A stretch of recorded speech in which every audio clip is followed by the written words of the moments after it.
अस्सलाम वालेकुम। Happy independence day. आप तमाम लोगों को यौम आज़ादी मुबारक हो। दोस्तों, इस आज़ादी की लड़ाई में सबसे पहले लीडर अगर बहादुर शाह जफर को माना जाता है, तो फैसला कुन जंग लड़ने में जिस नेता का नाम है वो है महात्मा गांधी। महात्मा गांधी का नाम जहन में आते ही उनके कातिल नाथूराम गोडसे का भी नाम आ जाता है कि उस कातिल ने, उस जालिम ने, उस दंगाई ने, उस टेररिस्ट ने भारत के एक सपूत को कत्ल कर दिया था। लेकिन क्या आप जानते हैं कि उसके कातिल को तो आप जानते हैं, लेकिन क्या आप उनकी जिंदगी को बचाने वाले एक हिंदुस्तान के मर्द मुजाहिद को जानते हैं? गांधी जी की जिंदगी बचाने वाले गुमनाम मुजाहिद आज़ादी बत्तख मियां अंसारी को आप जानते हैं? डॉक्टर राजेंद्र प्रसाद ने चंपारण में एक तकरीब के दौरान बताया कि किस तरह अंग्रेज अफसर के यहाँ काम करने वाले बावर्ची बत्तख मियां ने गांधी जी को एक नई जिंदगी दी और गुलाम हिंदुस्तान पर एहसान अजीम किया। हिंदुस्तान को बेपनाह मुशक्कतों और जद्दोजहद के बाद अंग्रेजों की गुलामी से आज़ादी मिली। इसकी तारीख इनकलाबों और तहरीकों से भरी पड़ी है। 1857 की जंग आज़ादी को हिंदुस्तान की तारीख आज़ादी में अगर पहले इनकलाब का दर्जा हासिल है, और इसके बाद 1947 में जब हिंदुस्तान को आज़ादी मिली, उस वक्त तक लातादाद तहरीकें चली, कुछ नाकाम हुई और कुछ आज़ादी के सफ़र में दीगर तहरीकों का पेश खेमा बनी। महात्मा गांधी को हिंदुस्तान की आज़ादी का हकीकी रहनुमा तस्वर किया जाता है, और उनका नाम जबान पर आते ही अंग्रेज़ों भारत छोड़ो तहरीक अदम ताउन, वो नमक सत्याग्रह, रॉल्ट एक्ट और खिलाफ तहरीक और इस तरह की कई दीगर तहरीकों की याद ताज़ा हो जाती है। लेकिन क्या आपको मालूम है कि इन सब तहरीकों से पहले 1917 में बिहार के चंपारण में नील की खेती करने वाले किसानों पर मजालिम के जो खिलाफ तहरीक चली थी, और गांधी जी जिसे नाम दिया गया था चंपारण सत्याग्रह, इस तहरीक की कामयाबी ने ही गांधी जी को एक के बाद दीगर अंग्रेजों के खिलाफ मुतअद्दिद तहरीकों चलाने की तरकीब भी मिली। जब एक तहरीक कामयाब हो जाती है तो फिर दूसरी तहरीक के लिए इंसान को ताकत भी मिलती है, और इसी तहरीक के बाद गांधी जी को महात्मा का लक़ब हासिल हुआ।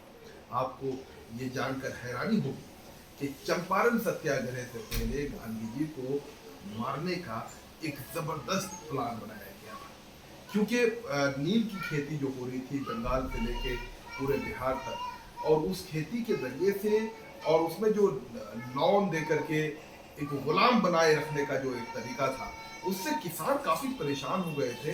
वो न खेती को छोड़ सकते थे क्योंकि वो कर्ज में डूबे हुए थे, और फिर इसी खेती की वजह से जो है, आपको पता है कि बंगाल में एक बहुत जबरदस्त फेमाइन भी आया, लाखों लोग जो है उसमें मारे गए। पहले का लिहाजा जब गांधी जी सत्याग्रह के लिए चंपारण पहुंचे, तो नील के जो जो कॉन्ट्रैक्टर थे उनकी लॉबी इतनी मजबूत थी कि उन्होंने सोचा कि अगर गांधी जी ने अगर नील के खिलाफ अगर तहरीक चलाई तो एक बड़ा नुकसान हो जाएगा, लिहाजा इसको मार दिया जाए। पहले गांधी जी को मारने का एक ज़बरदस्त जो है उन लोगों ने मंसूबा तैयार किया, और वो अंग्रेज अफसर थे, क्योंकि अंग्रेज ऑफिसर्स जो है ट्रेडर्स भी थे, वो प्राइवेट बिजनेस भी करते थे और कंपनी के लिए भी बिजनेस करते थे। तो उन्होंने जो है एक प्लान तैयार किया कि महात्मा गांधी को जो है कत्ल करना है अंग्रेजों ने, और उसे किस तरह से जो है गांधी जी की ये तहरीक जो है ख़त्म कर दिया है। और जब ये एक प्लान बनाया गया कि गांधी जी को खाने पे बुलाया जाए, लिहाजा खाने पे बुलाने में जब खाना पे बुलाया गया तो उसको खाना बनाने वाले बत्तख मियां अंसारी थे। उनका जो है जो कुक थे वो बत्तख मियां अंसारी थे। वो लोगों का नाम सुनकर हैरान हो गए, क्योंकि गांधी जी काफ़ी मशहूर हो गए थे और उनको ये जहर देने का प्लान किया जा रहा था। क्योंकि तारीख की किताबों में तो ये नाम बतख मियाँ कहीं नज़र नहीं आता, नहीं किसी गुमनामी के अंधेरे में वो गायब हो गए हैं।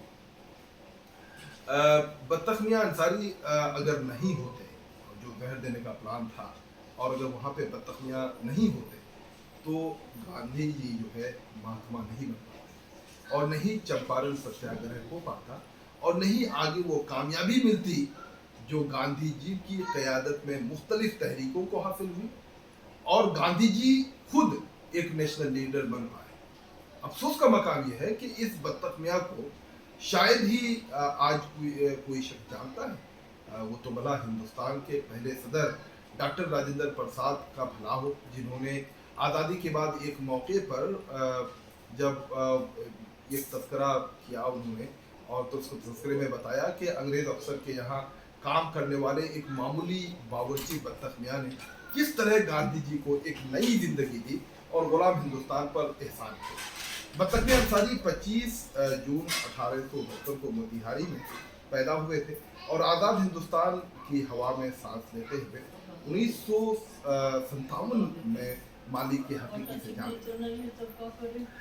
बहरहाल गांधी जी की जिंदगी बत्तख मियाँ ने किस तरह बचाई, ये अब एक दिलचस्प दास्तान मालूम पड़ता है, जो मैं समझता हूँ कि ये हमारी नस्ल को, हमारे बच्चों को जानना बहुत जरूरी है। 1917 में नील के किसानों पर जो जुल्म हो रहा था, और नील फैक्ट्री के मैनेजर के लीडरों में से इरविन थे, एक लीडर थे, वो किसान पर बेइंतहा जुल्म करते थे, और अंग्रेज राज कुमार जो है उस जुल्म के खिलाफ जब इन लोगों ने जो है एक आवाज़ दी, तो वहाँ पर शेख गुलाब एक बहुत मुहिब वतन है, इंशाल्लाह उनकी कहानी फिर हम लोग कभी सुनेंगे।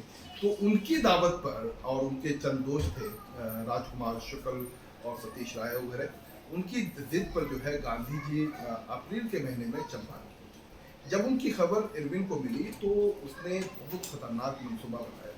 मंसूबा ये था कि गांधी जी के खाने में जहर देकर उन्हें मौत की नींद सुला दिया जाए। इस मकसद को पूरा करने के लिए इरविन ने गांधी जी को अपने घर खाने पे बुलाया, और फिर अपने बावर्ची बत्तख मियाँ को बताया कि उनके खाने में एक सूप था, मिल्क शेक वगैरह कुछ भी होगा, और उन्होंने कहा कि इसमें जो है, इस दूध में जो है उसमें जहर दे देना। गांधी जी के साथ इरविन के घर डॉक्टर राजेंद्र प्रसाद, मौलाना मजरूल हक और कुछ दीगर लोग भी पहुँचे हुए थे। अपनी छोटी सी कमाई के जरिए फैमिली और पेट पालने वाला बत्तख मियाँ गांधी जी को मारने का मंसूबा जानकर अंदर ही अंदर कांप रहे थे, और सोच रहे थे कि आखिर किस तरह इस मुसीबत को टाला जाए, क्योंकि गांधी जी को का कत्ल और बत्तख मियाँ तो ये कर नहीं सकता, ये उसका ईमान, ये उसका मजहब ये इजाज़त ही नहीं दे रहा था कि वो गांधी जी का कत्ल करे, क्योंकि गांधी जी इस मुल्क की आज़ादी के लिए लड़ रहे थे। तो फिर वो एक बत्तख मियाँ ने एक मंसूबा बनाया, और वो ट्रे में दूध जिसमें जहर भी था, वो तैयार मशरूब को लेकर जब गांधी जी के पास गए, तो लेकिन उन्हें गांधी जी को उन्होंने पीने नहीं दिया। जब बत्तख मियाँ की आंखों से गांधी जी की आंखें मिली, तो बत्तख मियाँ की आंखें अश्बार हो गई, आंसू बहने लगे, और उन्होंने डॉक्टर राजेंद्र प्रसाद और दीगर मेहमान के सामने पूरी हकीकत खोल दी कि ये दूध न पिए क्योंकि इसमें जहर मिला हुआ है। फिर गांधी जी और उनके साथी तो वहाँ से चले गए, लेकिन बत्तख मियाँ को इरविन का गुस्सा का सामना करना पड़ा, और उन्हें बेरहमी से मारा पीटा गया, जेल की सलाखों के पीछे डाल दिया गया।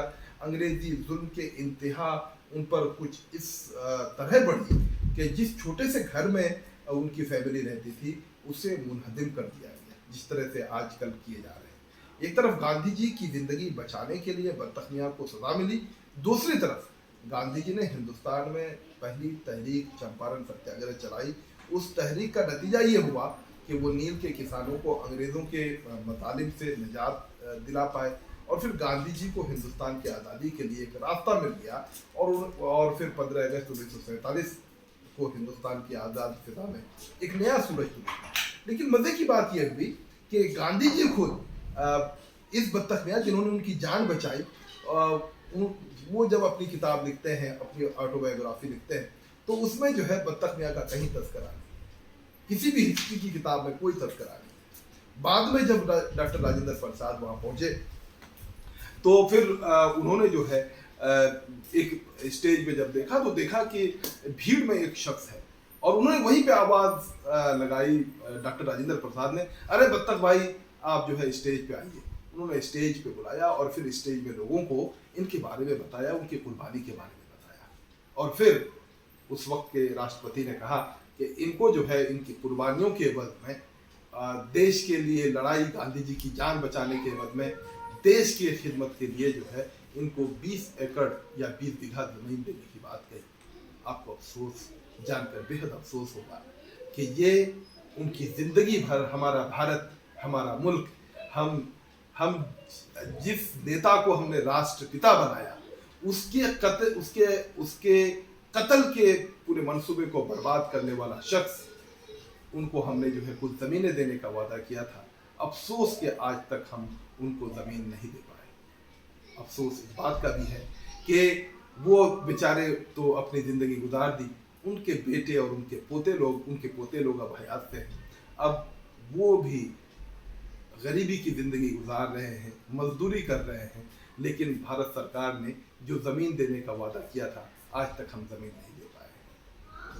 ये बड़ा अफसोसनाक वाकया है। हम ऐसे मुजाहिदीन आज़ादी जो गुमनाम हैं, जिनको के जो अपनी मोहब्बत में, अपने मुल्क की मोहब्बत में लड़ाई लड़ी, उनको कोई शोहरत पसंद तबीयत नहीं थी, लेकिन उनको भी हम जायज़ मकाम नहीं दे पाए हैं। लेकिन उनकी कुर्बानी को हमें याद करना चाहिए, हमें अपने बच्चों को बताना चाहिए और इनको नोट करना चाहिए कि ऐसे गुमनाम मुजाहिदीन की वजह से ही ये मुल्क आज़ाद हुआ है। भले ही गांधी, नेहरू और आज़ाद नेता हो गए हों, लेकिन नेता तब तक नेता है जब तक कि ऐसे मुजाहिदीन उनके फॉलोवर हैं। मुझे उम्मीद है कि आने वाले दिनों में हमारे मुल्क में अगर गांधी, नेहरू, इकबाल, बहादुर शाह जफर, अशफाकुल्लाह खां, मौलाना हसरत मोहानी, जोश मली आबादी जैसे लीडर पैदा होंगे तो बत्तख मियां अंसारी जैसे मुहिब्बे वतन फॉलोवर्स भी पैदा होंगे, तभी ये देश बचेगा। बहुत बहुत शुक्रिया। कैसा रहा भाई? बंद कैसे करें? ठीक है, वो तो एडिट कर देंगे।